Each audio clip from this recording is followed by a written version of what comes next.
Bueno, muy bien. ¿Me dices cuándo?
¿Ahí me escuchas? Bueno, bueno, no sé cómo, buenas tardes, no sé cómo es más el plan que se ha establecido para las jornadas que tienen por título Frustración, Inhibición, Síntoma y Angustia. Me propuse entonces trabajar el texto freudiano de inhibición, síntoma y angustia y posteriormente hacer algunas elaboraciones ya a partir del texto lacaniano.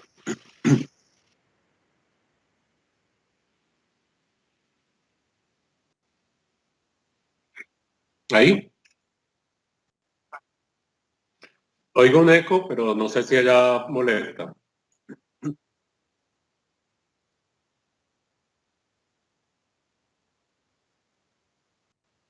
Listo, continúo.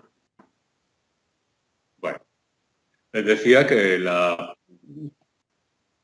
propuesta de trabajo va a ser dividida en dos tiempos. En un primer tiempo, trabajar el texto freudiano de inhibición, síntoma y angustia y posteriormente trabajar algunas consideraciones que se pueden derivar a partir de lo que Lacan elabora en sus últimas eh, conferencias y seminarios.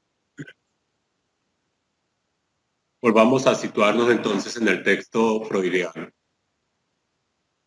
Cuando Freud trató los temas inhibición, síntoma y angustia, tengamos en cuenta que no le dio una categoría de diagnóstico a ninguna de las tres instancias que va a trabajar.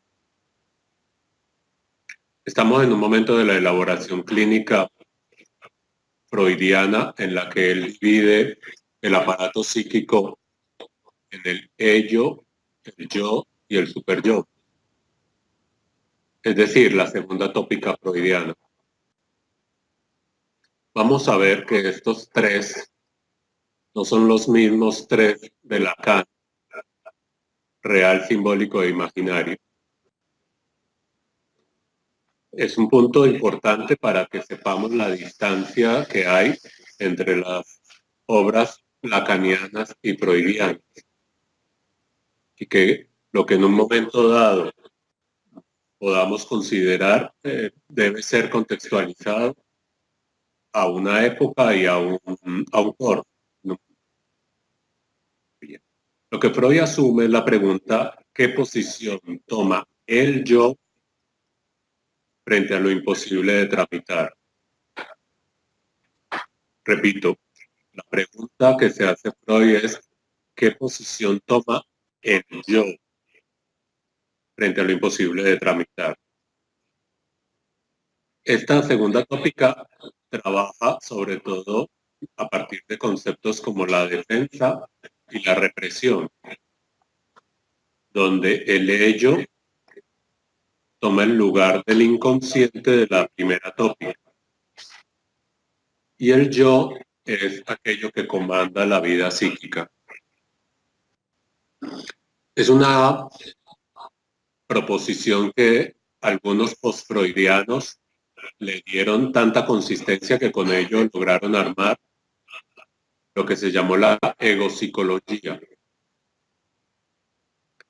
Hay una frase en Freud que complica las cosas porque en la conferencia de nuevas conferencias de introducción al psicoanálisis, Freud dice: donde el ello era, el yo debía advenir.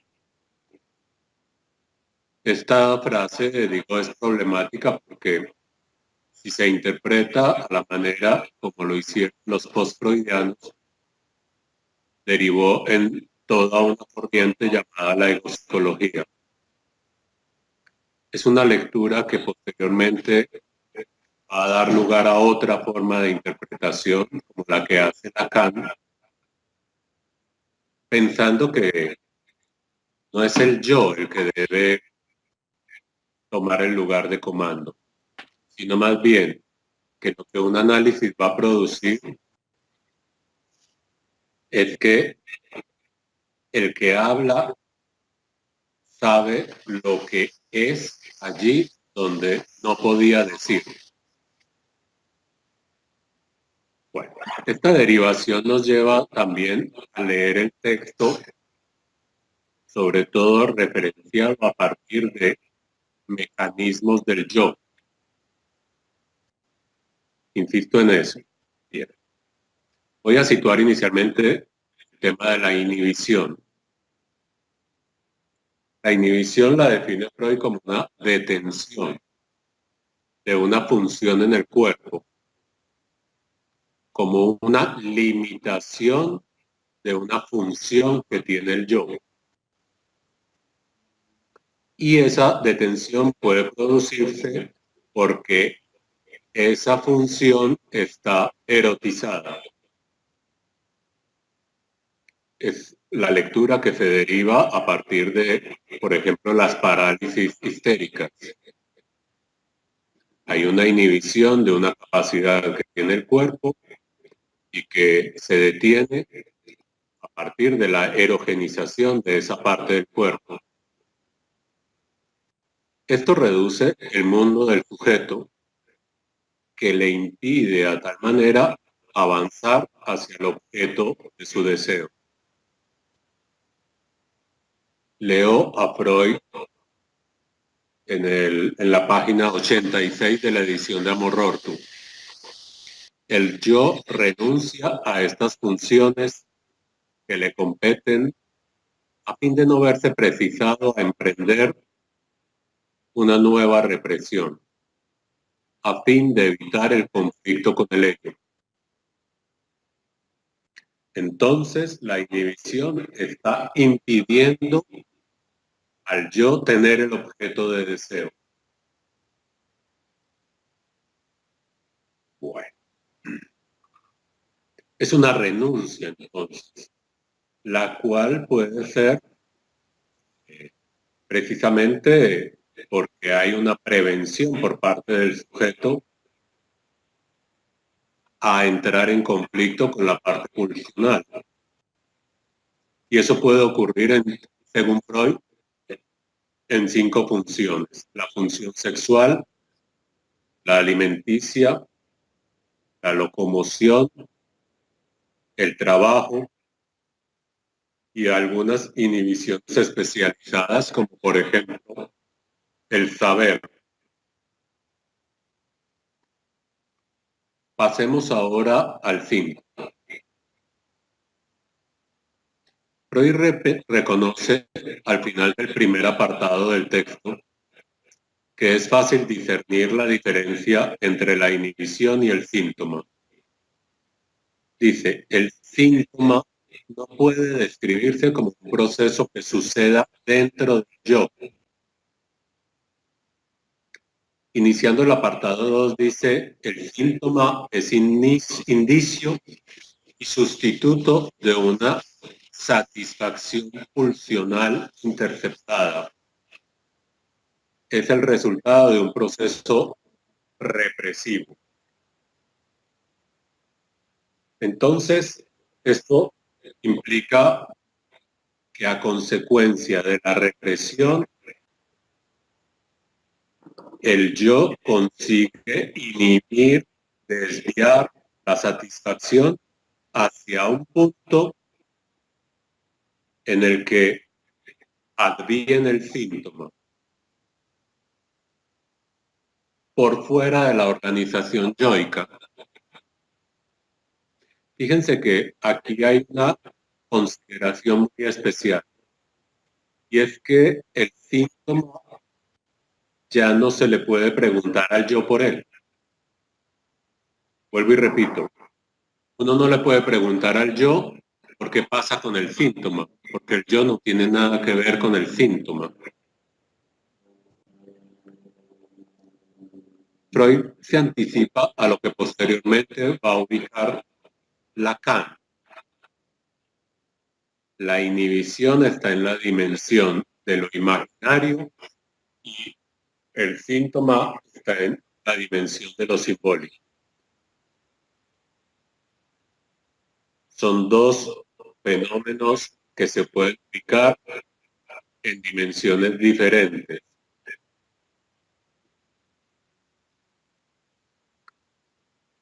Vamos a decirlo de una manera un poquito más lacaniana. El síntoma tiene que ver con una forma de represión en la que el yo está mucho más alejado. Le es algo imposible. Bien. En el apartado 4, Freud analiza el síntoma fóbico de Juanito y dice que lo que le permite nombrar como síntoma el fenómeno de Juanito es el hecho de que sustituye el conflicto que tiene con el padre por el conflicto con el caballo. Entonces, el síntoma lo estamos entendiendo como una manera de tramitar lo imposible, esquivando la relación que tiene el yo con su objeto. Sí. Muy bien. En el apartado 2 hay una frase que quiero que retengan.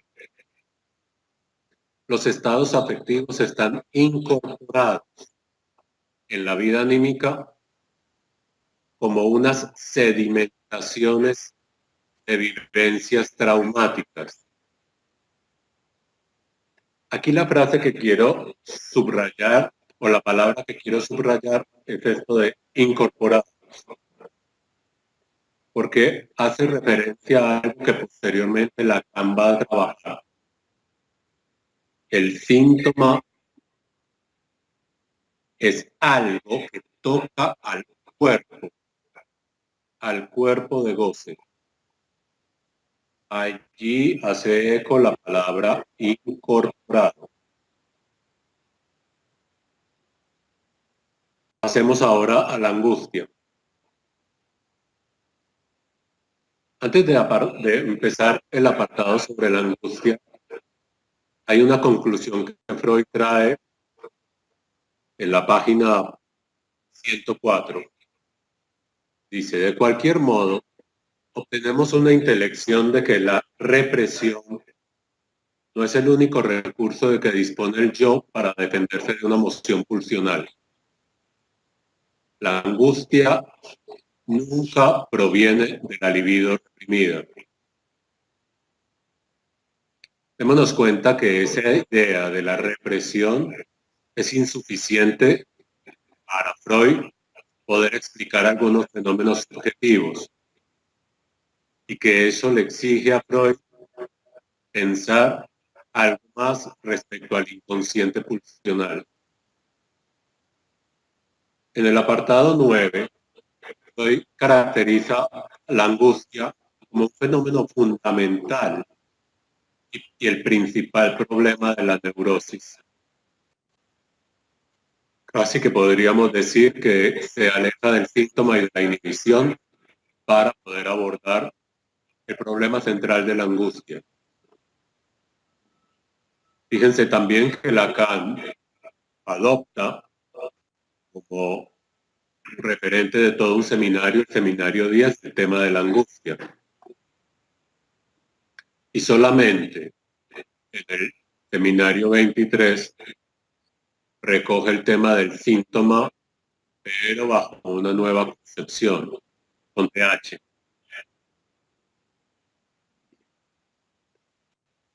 La angustia es un estado displacentero, dice Freud. Un estado afectivo displacentero en el que participa el cuerpo con sensaciones corporales, el que es seguido de acciones que empujan hacia una descarga. Es una angustia ante algo. Entonces subraya Freud que hay una expectativa frente a algo que no se sabe. Es importante esto de que es algo de que no se sabe, porque cuando ya se sabe a qué se tiene angustia, le cambiamos el nombre y le decimos miedo. El miedo es a algo identificado por el sujeto, mientras que la angustia es un sentimiento displacentero a algo que no sabemos qué es. Generalmente se percibe frente a un estado de peligro, frente a la posibilidad de una pérdida o separación. También dice Freud que hay una tercera forma de origen de la angustia y es una recriminación del superyo. Es muy importante entender entonces que aquí se pone en juego otra dimensión distinta al yo, que es lo que le desbarata a Freud y hace incoherente todo el texto de Inhibición, Síntoma y Angustia.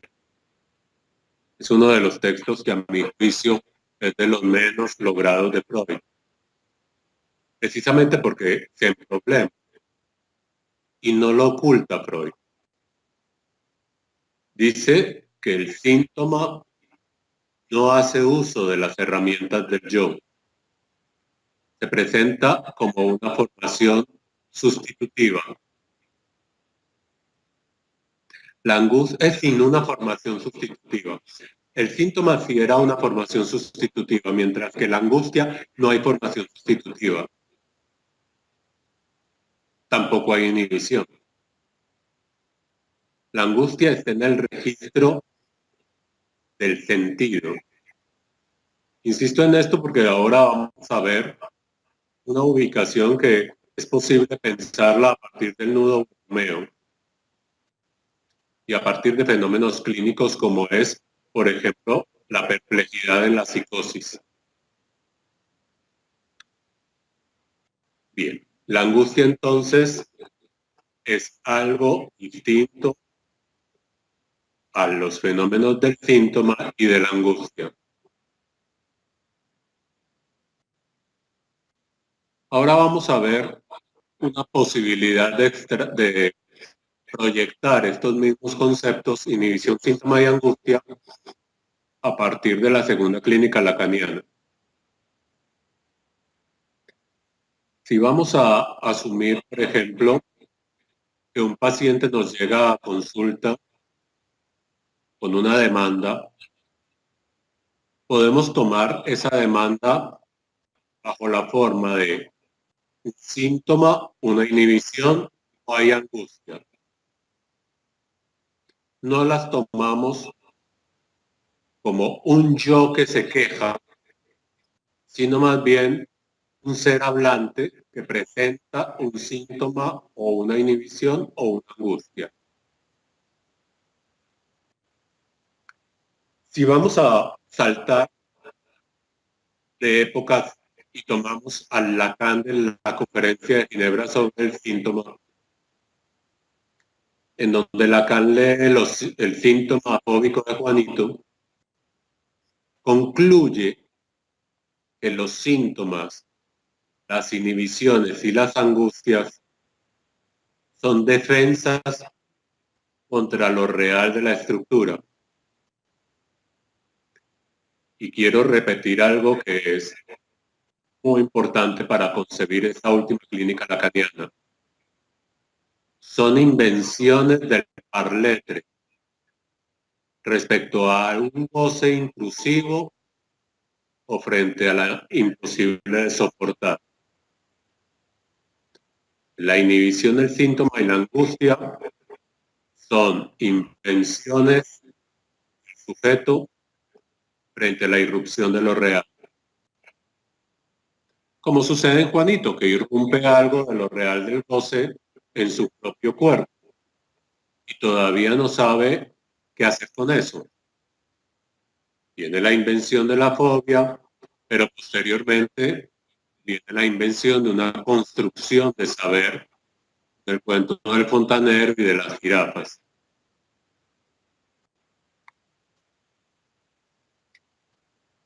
Una de las cosas fundamentales que tenemos que asumir hoy en la práctica es que tanto el síntoma como la inhibición o la angustia con que viene y se presenta un sujeto ya son trazos, escrituras, cristalizaciones que ese sujeto ha producido para estabilizar su estructura ante la irrupción de goce. No tenemos que pensar al estilo freudiano qué quieren decir cada una de ellas, qué metáfora están ocultando, sino más bien pensar que ese ser de goce que nos está consultando tiene ya trazas, tiene, como dice Lacan en Literature, tiene ya escrituras, cauces por los cuales transita su manera de funcionar frente a la irrupción de lo real. Algo que en él ya ha tenido sus, sus sedimentos. No es que cualquier sujeto en un momento dado haga una crisis de pánico. Generalmente ya encontramos allí en ese sujeto historia de formas de angustia muy particulares, siempre las mismas, refractarias, iterativas. O si presenta un síntoma, también lo hace de una manera que sigue una plantilla, un patrón preestablecido. Lo mismo ocurre con la inhibición. Quiero insistir en esto para poder dar cuenta de que cualquiera de estas tres formas de presentación del sujeto nos dan ya indicios de lo que son los recursos que tiene el sujeto a la mano para poder producir una estabilidad. Hay una frase de Lacan que conmueve por su fuerza. la sustancia gozante toma la forma de inhibición de síntoma o de angustia como una ley que es necesaria a ese panfleto. Digo, y es impactante porque nos está diciendo que ese sujeto necesita del síntoma o necesita de la inhibición, necesita del fenómeno de angustia. Él está allí acudiendo a una ley que le es necesaria. Grandes implicaciones se derivan de esto, porque si llegamos con el afán terapéutico de querer borrar la inhibición del síntoma o la angustia de entrada, sin evaluar qué funciones están cumpliendo, nos vamos a llevar la sorpresa de que estamos desestabilizando aquello que el sujeto ya ha producido y que antes de modificar cualquiera de ellos debemos considerar qué otros recursos va a movilizar el sujeto para estabilizarse.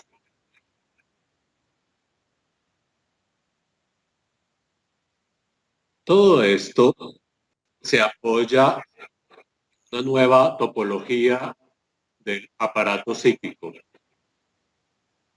Decía al principio que los tres constituyentes del aparato psíquico freudiano no son los mismos del aparato psíquico lacaniano. Los tres del aparato psíquico lacaniano son real, simbólico e imaginario. Son dimensiones de ese donde puede habitar el ser. Lacan tiene una frase que también impacta cuando dice en Caracas, sean ustedes lacanianos si quieren. Yo soy freudiano. Quiero compartirles algunas palabras del debate que mantengo con Freud y que no es de ayer. Mis tres son sus tres. Mis tres son real, simbólico e imaginario. Y me veo llevado a situarlos en una topología, la del nudo Borromeo, que pone en evidencia cómo un registro anuda los otros dos. Es allí donde me parece que podemos encontrar entonces la lógica de cómo una inhibición puede mantener anudado a un sujeto, cómo la angustia puede anudar el registro de lo simbólico y de lo imaginario, o cómo un síntoma anuda lo real y lo imaginario. Esto implica todo un salto epistémico para la práctica y para la clínica. Se pasa de considerar las problemáticas del yo a evaluar cómo es que se produce el anudamiento de las tres dimensiones. Les propongo tomar uno por uno. La inhibición. La inhibición es un fenómeno que se produce respecto al goce fálico. Aquel goce que nos une al objeto de deseo. La inhibición se ubica exactamente en la dimensión de lo imaginario, en nuestra relación con el semejante, en nuestras potencias, en nuestros ideales. El síntoma. El síntoma es aquello que nos da cuenta de cómo nuestra dimensión simbólica nuestro ordenamiento, nuestra normatividad, nuestras formas de regulación no bastan para tener o para alojar lo que nos existe, lo que podríamos llamar con Lacan lo femenino. Siempre hacemos síntoma frente a aquello que nos existe. Y la angustia, como aquello que se presenta frente al encuentro con lo real, frente a la irrupción de lo real, cuando todavía no tenemos un saber de qué se trata, por ejemplo, frente a la muerte o frente a ese goce sexual que se le presenta a Juanito. Solamente es cuando construimos un saber, un goce de sentido, podemos manejar ya la angustia. Entonces quiero presentarles estos tres fenómenos sintomáticos en el nudo Borromeo.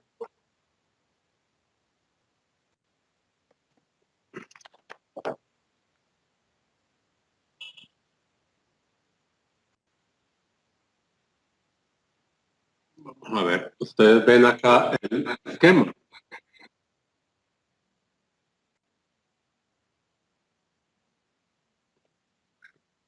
Trataré de hacerlo un poco más fuerte. Los tres registros, imaginario,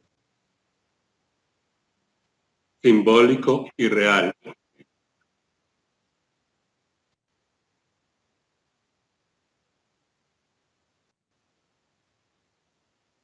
Bien. Entre la dimensión de lo real y lo simbólico, Lacan ubica en esta intersección el goce fálico. La inhibición es un fenómeno que se produce en este espacio entre lo simbólico y lo real.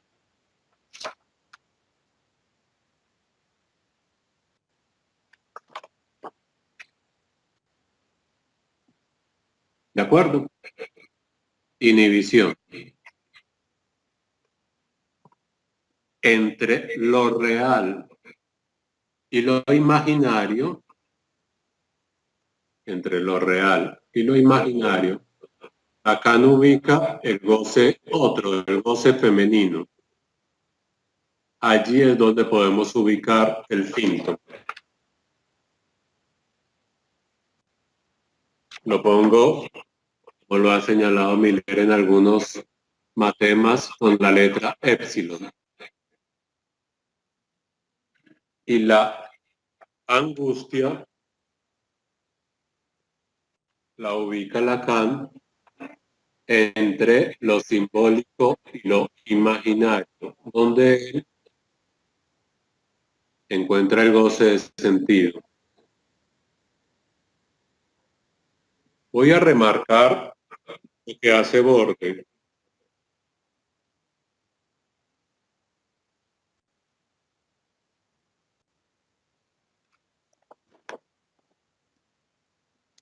La inhibición es aquello que hace Borde antes de que se produzca el goce fálico.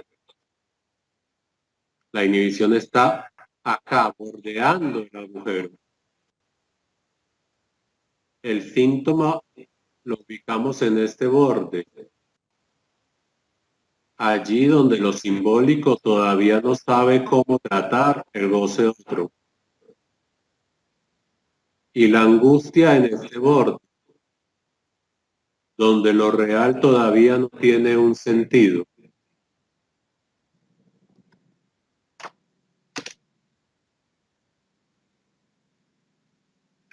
Con esta posibilidad de ubicación en la clínica Borromeo, es posible hacer también una serie de polaridades. entre la inhibición y el acto. Oponer inhibición y acto.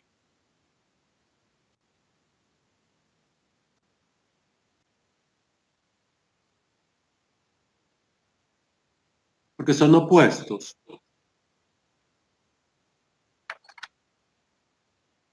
No solamente desde el punto de vista clínico nos van a llegar pacientes bajo el fenómeno de inhibición. Cada vez son más y más frecuentes los pacientes que nos llegan con patologías del acto.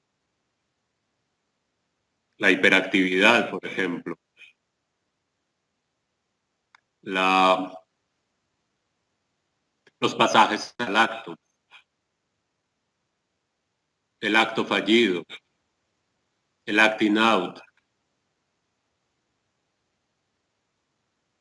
Son patologías del acto que se oponen a la inhibición. Son formas también patologías del goce fálico. Fíjense que cualquiera de estas formas de acto van a presentarse cuando no hay una manera muy adecuada de saber hacer con el goce fálico. No hay una manera muy adecuada de saber cómo lograr hacernos o tener el objeto de deseo. Entonces pasamos al acto. O hacemos acting constante. Del otro lado, hay otra pareja que veíamos entre la perplejidad y la certeza. Es otra pareja que parece posible construir entre perplejidad y certeza. Allí donde todavía no hay un saber, no hay una certeza, se produce la angustia. Pero también es una patología el hecho de tener una certeza absoluta de algo. Es el delirio. Yo estoy seguro que el auto rojo que pasó por enfrente de la calle tiene que ver conmigo. Allí hay una patología en el goce del sentido. La patología del paranoico, donde todo lo interpretamos a partir de un suponer con el goce de sentido que todo tiene que ver conmigo. Y está una tercera pareja, que es el síntoma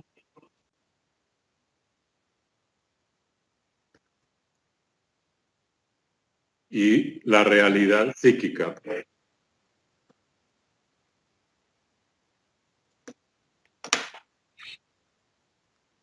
Según la definición freudiana de realidad psíquica, todo ser hablante o todo sujeto debe construirse una manera de saber con aquello que está por fuera de su mundo, por fuera de su propia subjetividad. En ese borde entre su mundo y la alteridad se produce la realidad psíquica.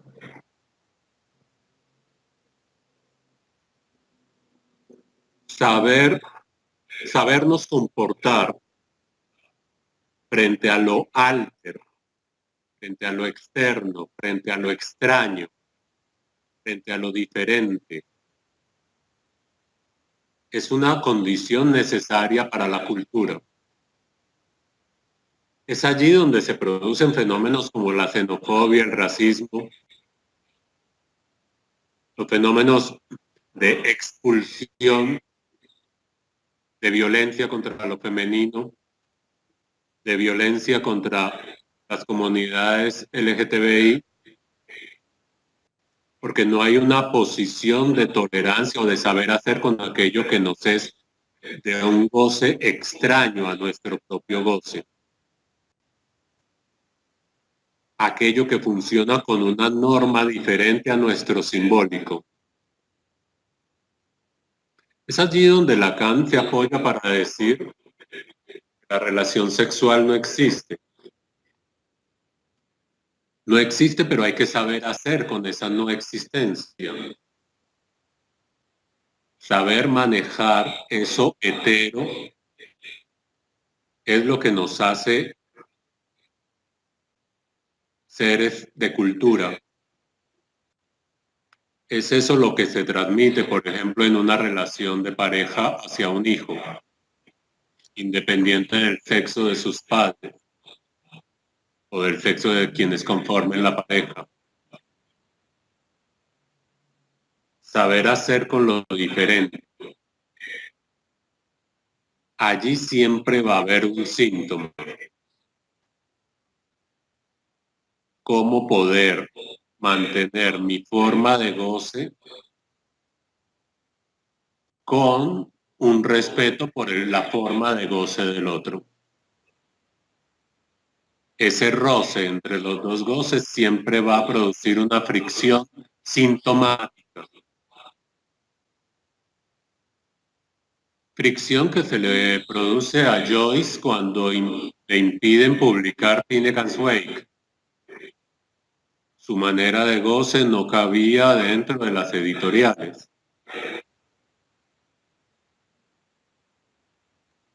Y se desestabiliza. Solamente cuando el otro admite la publicación, así no entienda nada, Joyce se siente estable. Ya nos vamos acercando hacia el final,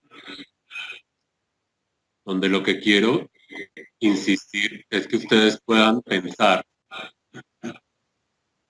que siempre hay necesidad de pensar la inhibición o el acto, la perplejidad, la angustia o las certezas,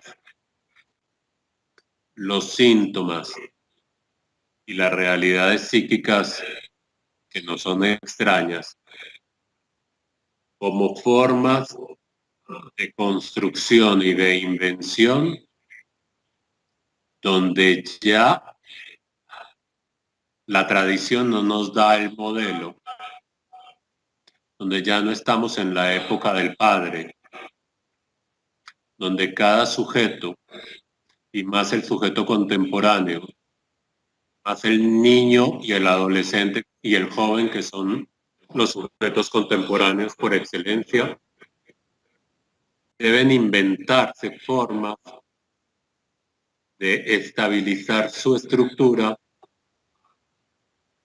confrontándose aquello que le es imposible de manejar, bien sea la irrupción de su goce o el encuentro con el goce de otros, o con lo imposible de darle sentido, por ejemplo, la muerte, o con lo imposible del deseo, porque no puedo obtener aquello que quiero. Cada ser hablante comprometido en construirse una estabilidad alrededor del agujero. Y allí vuelve a tomar fuerza el esquemita del nudo Borromeo, con sus bordes alrededor de ese agujero central. Ese bordecito es lo que cada uno tiene de diferente, que lo hace singular, y es lo que constituye su letra de goce, aquello que lo singulariza, su santón. Bien, ahí quiero dejar mi intervención y espero ahora entonces sus preguntas o comentarios.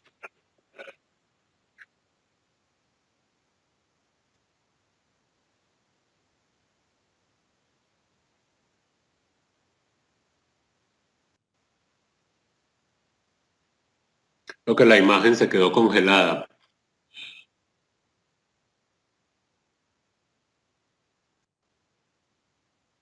Aldo.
Claro, tal cual. Y te diría a partir de la lectura de Juanito, que un Juanito hoy en día estaría rápidamente medicado. Un Juanito estaría con imipramina o estaría con fluoxetina para trabajar. El niño contemporáneo también hiperactivo está rápidamente medicado. La pregunta que desde el punto de vista ético nos hacemos los analistas es eso de qué está hablando. ¿Esto qué función le está dando a la estructura del niño? ¿Cómo a través de eso el niño hace una juntura íntima de su ser? Es otra concepción que me parece posible de transmitir, sobre todo cuando estamos hablando de la psicosis, porque como veíamos en el congreso de este año de la Asociación Mundial de Psicoanálisis, la inhibición, el síntoma o la angustia pueden considerarse suplencias que un sujeto puede usar para mantener su estabilidad, para mantener la juntura de su ser. Lo digo, por ejemplo, frente a un chico psicótico con una inhibición académica marcada. Cómo con esa inhibición académica él está defendiéndose de un no saber cómo manejar la relación con el semejante, con sus pares. No sabe cómo obtener su objeto de deseo. Está en una condición en donde él más bien se repliega. Entonces, querer reforzar con profesora adicional, con tutorías, con el acompañamiento materno. Han pasado meses en los que el chico antes cada vez gana más y más en inhibición. Entonces, lo que hubo que desmontar allí es precisamente la manera como el chico está recibiendo el saber.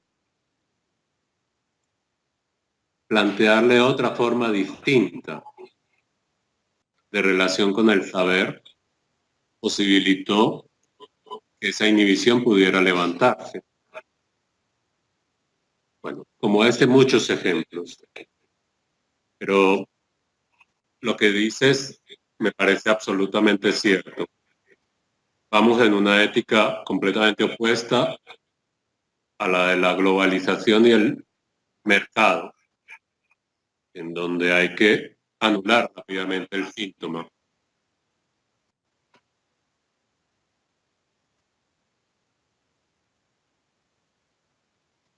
Hola, buena tarde.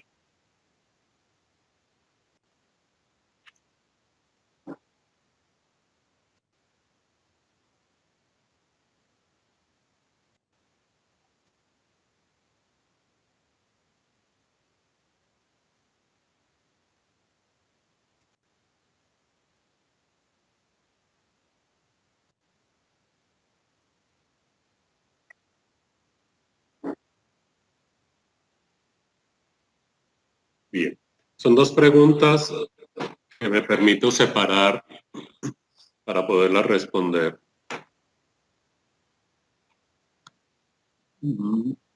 El goce otro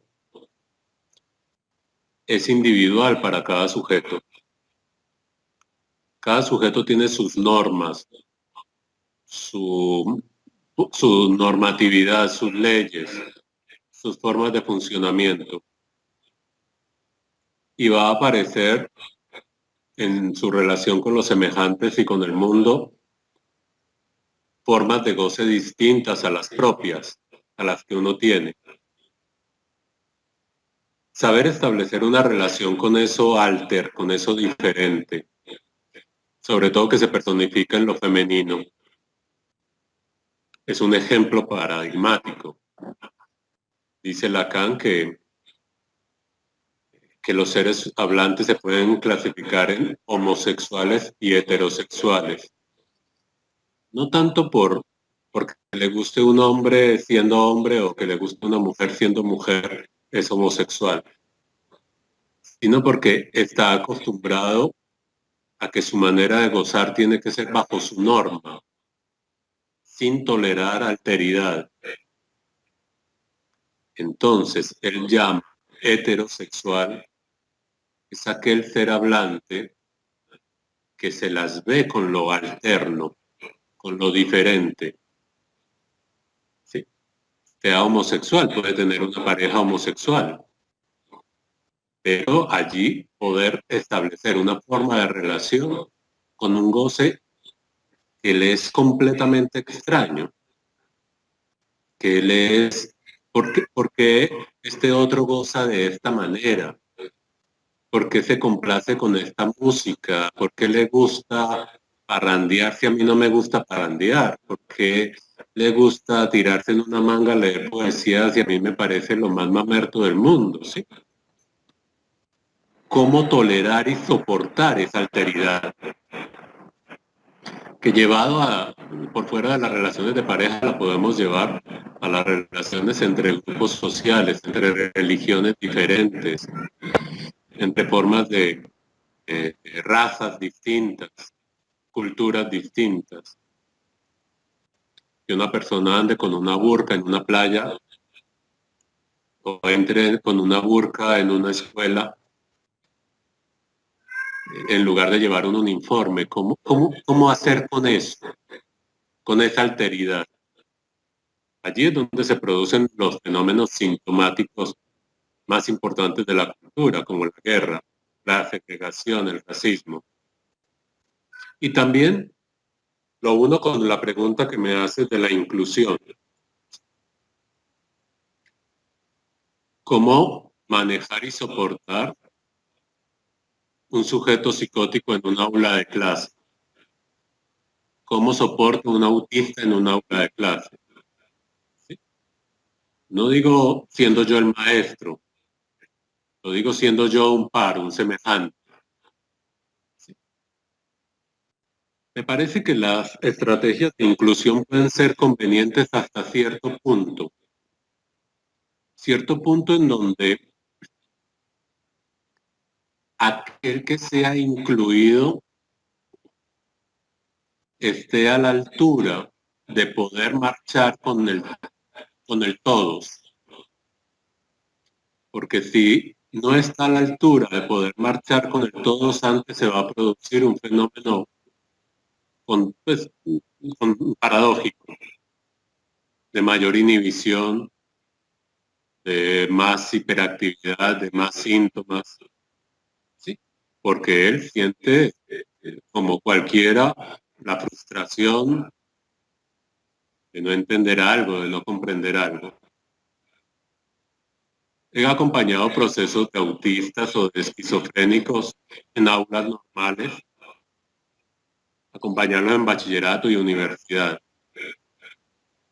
con buenos resultados. Y digo, los más beneficiados son los mismos muchachos. Y también beneficiados aquellos compañeros de ellos, porque es una forma de aprender sobre esa alteridad. Pero también he podido darme cuenta en algunos casos que esos intentos de inclusión son absolutamente contraproducentes para ese sujeto. Entonces hay que estudiar esto en el caso por caso. Con mucho gusto.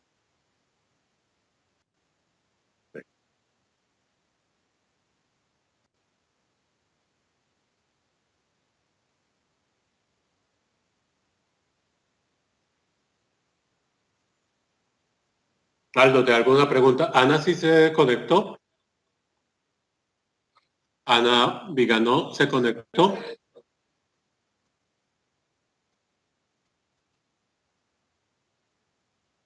Ah, bueno, muy bien. Quería saber si ella encontraba ecos en lo que ella posteriormente va a transmitir con ustedes en la jornada directamente.